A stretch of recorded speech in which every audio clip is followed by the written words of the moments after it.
రండి, మా ప్రచారం తీసుకోండి, మా పాంప్లెంట్లు తీసుకోండి, లేకపోతే మీకు పాపాలు వస్తాయని. సేమ్ అసలు క్రిస్టియానిటీ వాళ్ళు ఎలా చేస్తున్నారో వాళ్ళు అదే బెదిరింపు. నిన్న కాక మొన్న గుడి లేకపోయింటే కూడా ప్రొద్దుటూరు శివాలయంలో వాళ్ళు పెట్టుకో ఉన్నారు.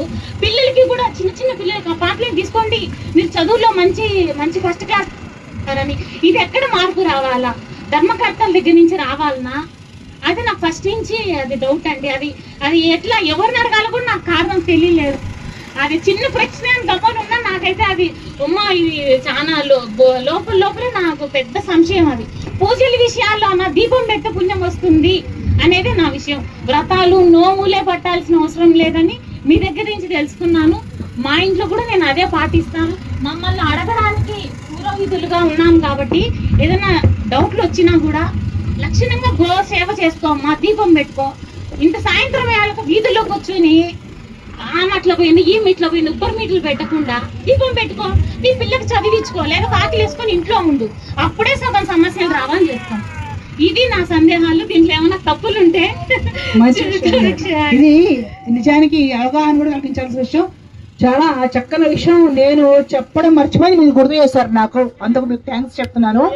ఇప్పుడు మీ అందరికి కూడా తెలియాలండి ఈ విషయం ఏంటంటే, ఇప్పుడు అన్య మతాల వాళ్ళు ఒక క్రిస్టియన్స్ ముస్లిమ్స్ మీకు అర్థం అవుతారు తేలిగ్గా. వీళ్ళు మన ధర్మానికి సంబంధించిన వాళ్ళు కాదు, వాళ్ళ మతం వేరే అని మీకు అర్థం అవుతారు. కానీ కొందరు ఏం చేస్తారంటే అట్నుండి కుదరకపోతే ఇట్నుండి నరుక్కు రావాలనే సామెత విన్నారు కదా.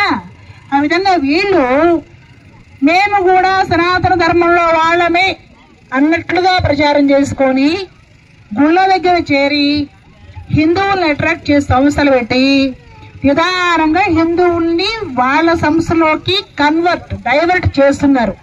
ఇది చాప కింద నీరులాగా బాగా ప్రవహిస్తుంది. పాపము హిందువులు కూడా మోసపోతున్నారు. ఎందుకంటే ఒక క్రిస్టియన్ తెలిసిపోతాడు, ముస్లిం తెలిసిపోతాడు, వీళ్ళు అర్థం కారు.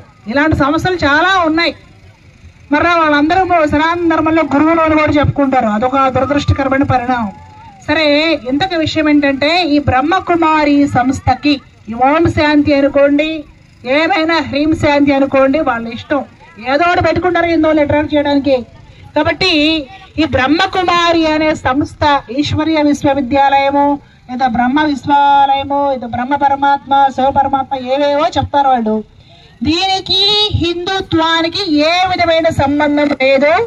ఆ సంస్థకు సనాతన ధర్మానికి ఏ సంబంధము లేదు.